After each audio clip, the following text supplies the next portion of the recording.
देखिए, किसी सभ्य समाज में फांसी की सजा आदर्श रूप में ना हो तो बेहतर है, इसमें कोई डिबेट नहीं है। और फांसी की सजा क्यों बुरी है, इसके पक्ष में सबसे बड़े डिबेट जो तर्क दिए वो महात्मा गांधी ने दिए हैं। महात्मा गांधी मृत्युदंड के विरोधी थे। उनका स्पष्ट वाक्य है कि मैं किसी व्यक्ति द्वारा किसी व्यक्ति की हत्या में और राज्य द्वारा किसी व्यक्ति की हत्या में कोई अंतर नहीं मानता, दोनों एक ही बात है। और जो बाकी तर्क थे वो ये था, एक यही तर्क था जो आया ना, कि यदि आपने किसी को फांसी दे दी और बाद में पता लगा कि वो निर्दोष था तो सुधार की संभावना नहीं है।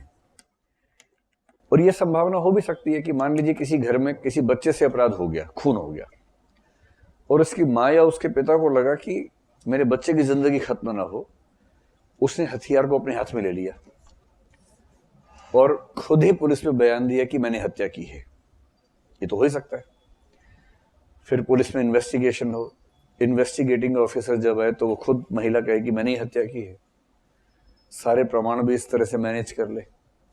जज पूछे तब भी ये कहे, जज कहे कि नहीं, चाकू जितना अंदर तक घुसाया गया है लगता नहीं कि आप घुसा पाएंगे। वो कहे एक बार आओ जरा सामने, अभी हाथ कंगन को आरसी किया, अभी ट्राई कर लेते।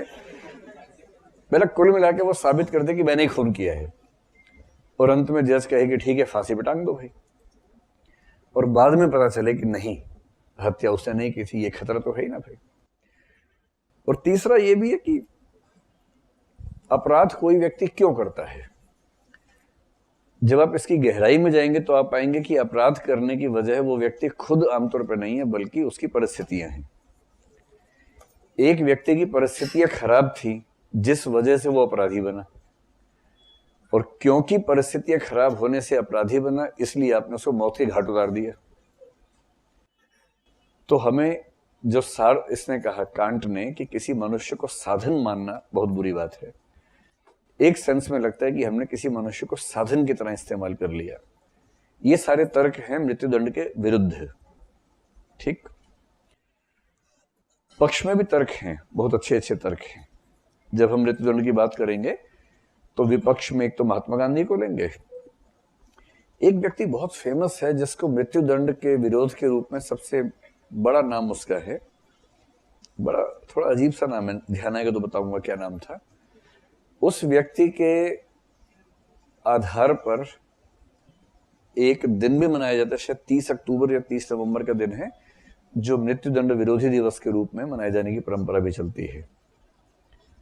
हाँ, अगर मैं ठीक याद कर पा रहा हूँ, उसका नाम बेकारिया है, बेकरिया ऐसा कुछ नाम है। नाम सुना है आप लोगों ने उसका?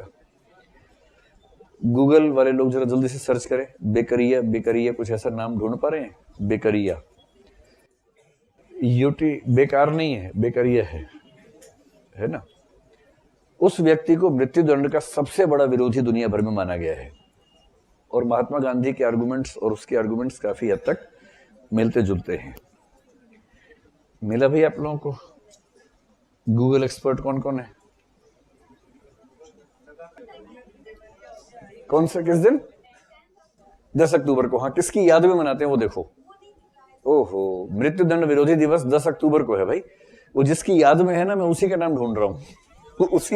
उसी व्यक्ति की स्मृति में उसको मनाते हैं।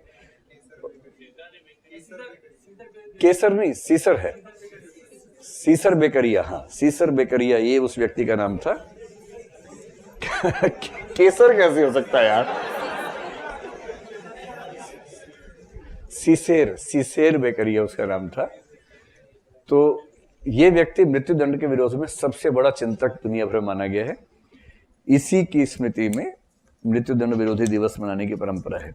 लेकिन ये सारी बातें कहने के बावजूद यदि आप मुझसे पूछेंगे तो मैं कहूंगा मृत्युदंड एक सही व्यवस्था है, जिसके लिए हमारे सुप्रीम कोर्ट ने बड़ी अच्छी बात कही है कि रेयरेस्ट ऑफ रेयर केसेस में इसका प्रयोग होना चाहिए।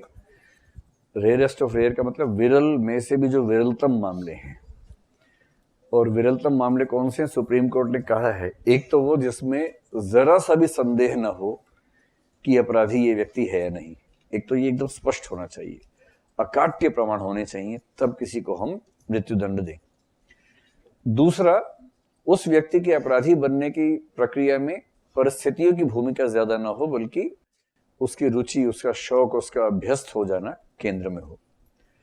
तीसरा, अपराध इतना जघन्य हो कि उस अपराध के लिए मृत्युदंड नहीं देना अपने आप में किसी और के लिए बहुत घातक हो सकता हो। इन सब कसौटियों को देखते हुए यदि हम किसी को मृत्युदंड देते हैं तो ठीक है।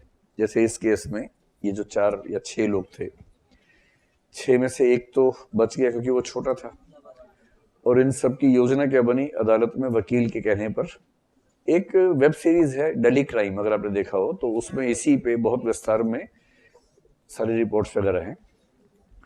उसको देख के जो बात समझ में आती है वो ये कि उस बच्चे ने सारी योजना बनाई थी, ऐसा है नहीं, जैसा प्रसिद्ध बात है ना, वो ऐसा इसलिए हुआ, ये वकील की कारस्तानी होती है। जब पता है कि 6 में से एक छोटा है जिसको फांसी हो नहीं सकती, तो सबने मिलकर क्या योजना बनाई, ये साबित कर दे कि सारी योजना इसी की थी, इसे सजा हो नहीं सकती है और हम सब इस वजह से सजा से बच जाएंगे।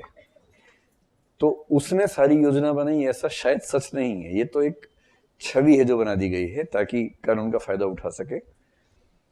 अगर वो लड़की बच जाती, मृत्यु ना होती, तो इनको मृत्युदंड बिल्कुल ना होता, क्योंकि जो गैंग रेप है उसकी सजा उस समय तक जो थी वो अधिकतम 10 साल की थी पहले मामले में। लेकिन उस लड़की की मौत होते ही ये मामला हो गया गैंग रेप प्लस मर्डर का हो गया, जिसमें मृत्युदंड हो सकता था। तो फिर जब मामला इतना हाई प्रोफाइल हो जाता है, फिर जुडिशरी भी दबाव में रहती है। तो मृत्युदंड हुआ 4 को, एक ने आत्महत्या कर ली। अब देखो सीधी सी बात है, अगर आप ज्यादा गहराई में जाएंगे तो आपको उन पर दया भी आएगी, गुस्सा भी आएगा, दोनों बातें आएंगी। गहराई में नहीं जाएंगे तो केवल नफरत कर सकते हैं, पर जो व्यक्ति केवल नफरत कर रहा है इसका मतलब वो उतनी गहराई में जाने को तैयार नहीं है। नफरत करना आसान ऑप्शन है, हम सब करते हैं, करने भी चाहिए ऐसे लोगों से, पर थोड़ा और गहराई में जाएंगे तो आप ये भी समझेंगे कि समाज में किसी खास वर्ग के लोगों में इस तरह की ज्यादा टेंडेंसी अगर दिख रही है तो इसके पीछे सामाजिक आर्थिक परिस्थितियां भी कहीं ना कहीं मौजूद होती हैं। और फिर ये भी लगता है ना कि ऐसे कितने कृत्य होते रहते हैं, उनमें से संयोग से एक केस पकड़ में आ गया, उन 4 को हमने टांग दिया, बाकी तो हजारों घूम रहे हैं जो पकड़ में नहीं आए। इन सब बातों को सोच के फिर ये भी लगता है कि हो सकता है आगे चल के वो सुधर जाते। सुधरने का स्कोप इस मामले में हम नहीं मान के चल रहे हैं, क्योंकि इस समय देश की अंतरात्मा पर जो घाव है उस पर मलहम लगाना जरूरी है। उस मलहम के लिए 4 लोगों को टांगना जरूरी है, तो टांगा जा रहा है। तो इससे ये ना समझे कि मैं विरोध में हूं, मैं सिद्धांततः इस फांसी के समर्थन में हूं, पर ऐसी घटनाओं को देखते समय मुझे खराब लगता है। जिस समय किसी फांसी होती है उस समय मुझे थोड़ा सा अजीब सा लगता है, सामान्य बात है। लेकिन हाँ, अगर आप मुझसे पूछेंगे सिद्धांततः मैं इसके समर्थन में हूं या विरोध में, तो ऐसे मामलों में फांसी हो, मैं इसके समर्थन में हूं।